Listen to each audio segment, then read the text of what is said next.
Достар, бүгін дәмі өте ерекше болып шығатын ұйғырский лағман жасайтын боламыз достар. Дәмі өте ерекше, өте керемет болып шығатын сөзсіз достар. Тамақтың өзінен ақ көрініп тұр ғой, қандай дәмді болып шыққан достар.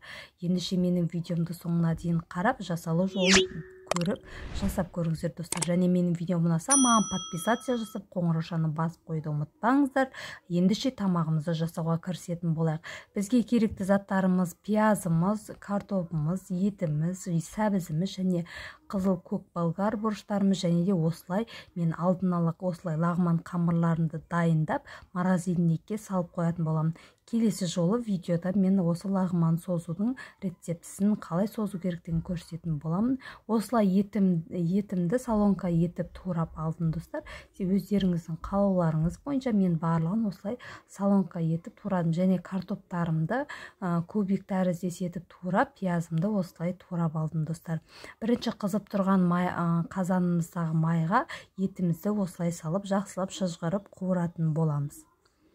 Достар, рецептісінің барлығы осы видеоның төменгі жағында описание бөліміне қалдыратын боламын. Міндетті түрде көріп, жасап көріңіздер достар. Осылайша етімізді жақсылап қуырып, қызарғанша қуырып аламыз, және оған дейін біз сәбізімізді және осылай қызыл көк болгар бұрыштарымызды, мен қысқа сақталған болгар бұрыштарым болғаннан кейін кішкене холодильниктен алған екен, осындай болып тұр достар. Мен және сәбізімді де солонка етіп турап, болгар бұрыштарымды солай турадым. Енді осы қуырылып тұрған етімнің үстінен пиязымды салып, жақсылап қуырып, және оның үстінен осылай кішкене үйде қалған осындай салатым бар еді, және осы салатымды қосып жібердім. Дәмі өте тамаша болып шығу үшін достар. Осылайша енді осы затымыздың арқасынан көк және қызыл болгар бұрыштарымызды салып, жақсылап бір араластырып алатын боламыз.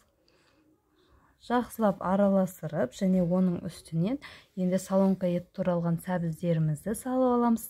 Сәбізді кубик тәріздес етіп турасаңыздар да болады достар. Маған осылай тураған жөн болды. Осылай сәбіздерімізді салып, міне достар, мен қамырымды пакетінен алып, жақсылап дайындап қойдым. Мен морозильникке салып, лағман қамырларымды осылай сақтаймын. Созып болғаннан кейін бір рет ыстық суға пісіріп алып, майлап, жақсылап морозильникке салып қоятын боламын. Міне мен сорпасының жақсылап қуырылып жатыр, менің сорпамның начинкасы. Енді үстінен картопымды салып, бір-екі айналдыра қозғап, үстінен су құйып, және дәміне қарай тұз бұрыштарымызды сала береміз достар. Міне осылай жақсылап араластырып аласыздар.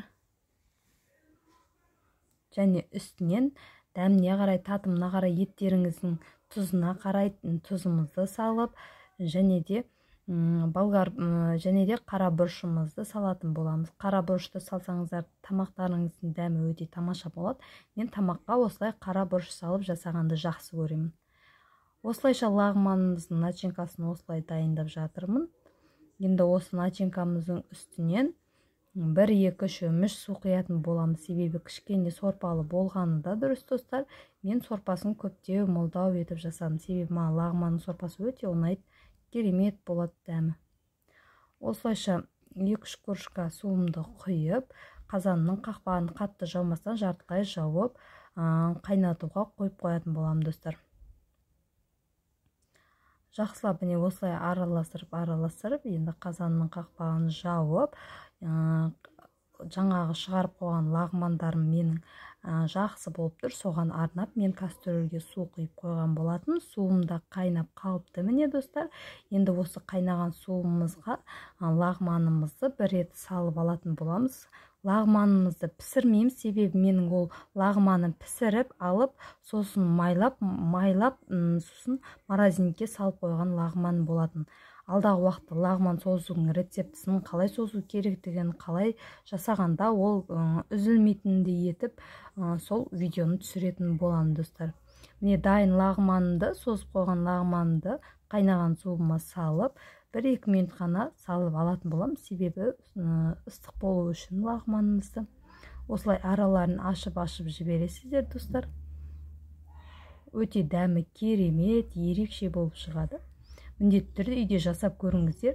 готовый магазиннен сатып алған лағманға қарағанда осылай қолда созылған лағманның дәмі өте керемет болады. Осы лағманды 5-10 минутқа салып алдым. Қатты қайнатпаймыз, оны бір салып алсақ жеткілікті. Міне менің сорпам дайын. Барлығын осылайша қайнап тұрған сорпамды бір араластырып қозғап, енді лағманымды алып алдым достар. Лағманды алып кішкене араластырып, енді осы лағманымды кесеге салып, енді үстіне начинкамызды құйып, начинкамызды салып, тамағымызды ұсына берсек болады достар. Мен лағманды салып, үстінен міне начинкамды салып, тамағым дайын достар. Міне өте дәмі ерекше. Лағмандарымыз бір-біріне жабысып қалмайды, дана-дана болып түсетін болады осылай болып. Дәл осы мен жасаған рецептімен жасаңыздар. Алдағы уақытта лағман сонсудың рецептісін міндетті түрде YouTube каналыма жүктеп қоятын боламын достар. Осылай дәмі ерекше болып шығады достар. Менің инста парақшама да тіркеліп қойды, ұмытпаңыздар. Менің видеом ұнаса маған лайк басып, комментарий жазып қойды, ұмытпаңыздар. Және менің қазақша контенттің дамуына үлес қосып достар, міндетті түрде маған подписаться жасап, қоңыраушаны басып қойды, ұмытпаңыздар. Маған тіркелген болсаңыздар, алдын ала рахмет. Сізге Алла разы болсын. Сіздермен бірге болған Алмагүл.